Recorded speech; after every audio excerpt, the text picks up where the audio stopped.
JimmyHaslam just said something most owners never say out loud.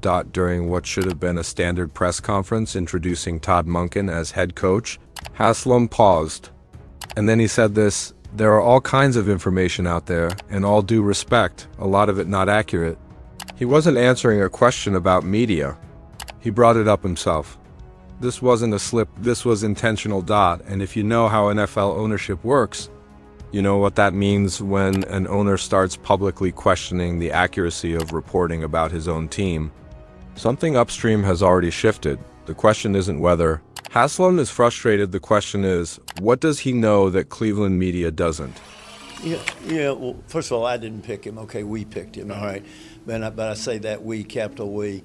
And I want to thank Andrew and our team in terms of process. And process is extremely important in these searches because they're very emotional. There are all kinds of information out there. In all due respect, a lot of it not accurate.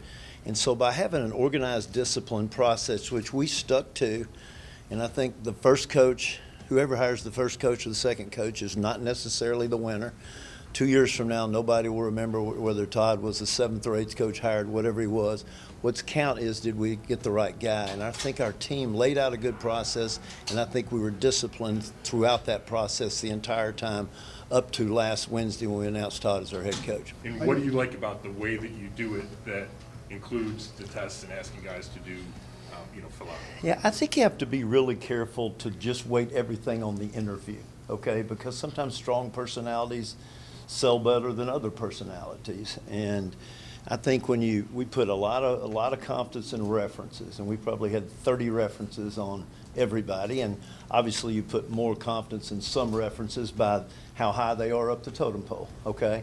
So I think that's important. I think the testing we put them through is important, the body of work, and then the interview, and those are the 4 things we stayed. We didn't short circuit, we stayed, everybody did the same, and I think it served us well. Asterisk, here's what makes this interesting. Haslam didn't wait until someone asked him about leaks. He didn't respond to a specific story, he volunteered it mid-answer while talking about process. That's not defensive, that's calculated, and the timing matters because this press conference wasn't about the media, it was about Todd Monken. It was supposed to be a victory lap. Haslam had just hired the coach he wanted. He could have kept it clean, he could have stayed on message. Instead, he took a detour to address something no one asked him about. That's not anger, that's strategy. Now, let's talk about what happened before this press conference, because Haslam made another comment that most people glossed over.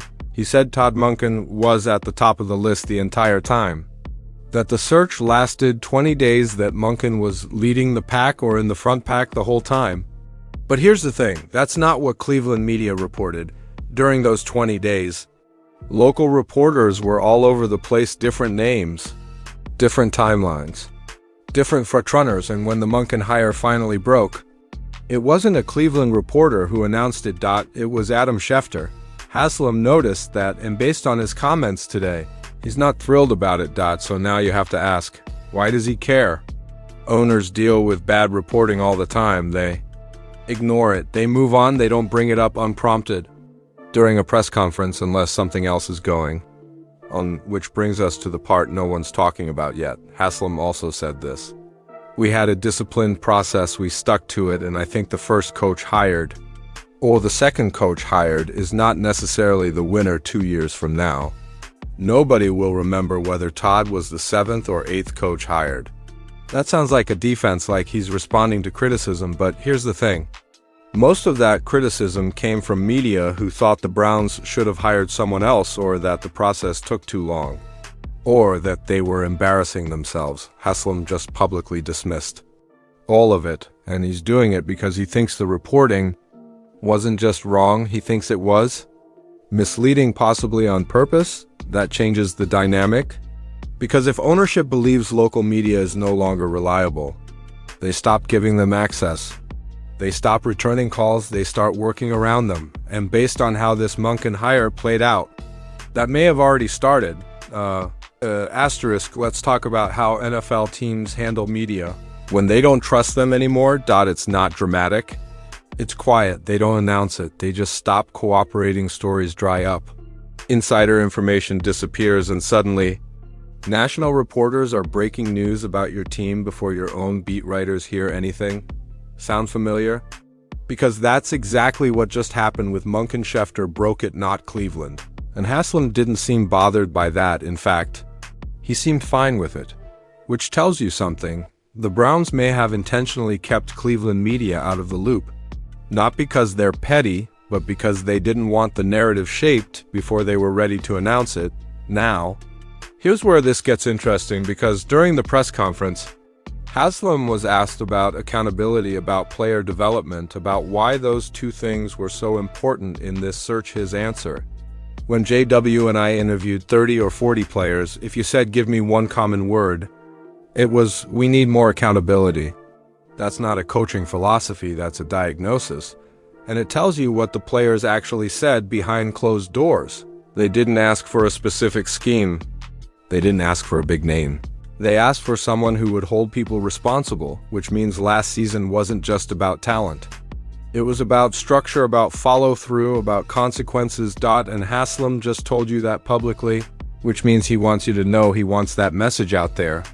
But he also wants it framed his way, not through selective leaks, not through anonymous sources. Through him. That's control. Now, think about what else Haslam said. He talked about references, about testing candidates, about a disciplined process that took 20 days. He said they interviewed 9 people. He said they collected 30 references on each candidate. He said they didn't shortcut anything. He's defending the process, which means someone criticized it publicly, probably in print, probably multiple times. And instead of ignoring it, Haslam decided to respond.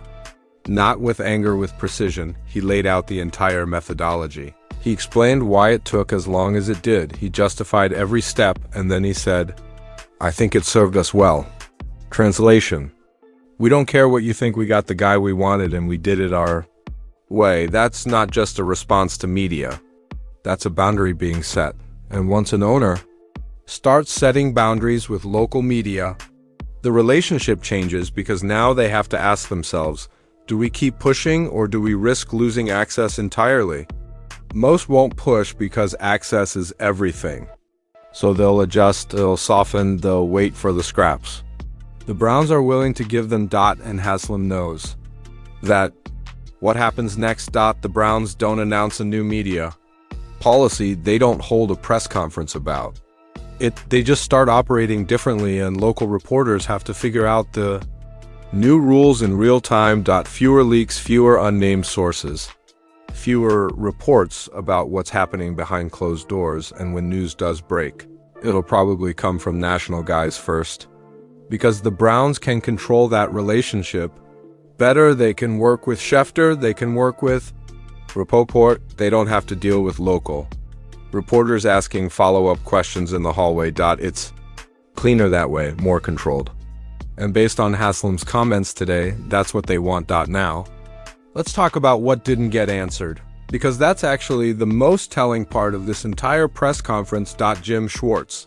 Haslam was asked about him directly, multiple times, and every time he deflected. He said, Jim's future is the subject for another day, he said. Those conversations are ongoing. But here's the thing, if Schwartz was staying, Haslam would have just said so. It's an easy answer, it makes everyone happy. It ends the speculation. He didn't say it, which means one of two things is true. Either Schwartz is gone and they haven't finalized the details yet, or Schwartz is staying, but they're negotiating something that complicates the announcement. Either way, there's tension, and Haslam doesn't want to talk about it yet, which means the media speculation around Schwartz is probably closer to accurate than he'd like to admit. And that might be the real reason he's frustrated, because when you're an NFL owner, you can control a lot. You can control the coaching search. You can control the hire. You can control the message, but you can't control what gets reported when reporters are getting information from people inside your building. And if Haslam thinks Cleveland media is getting fed information from sources he doesn't approve of, that's a problem. Not just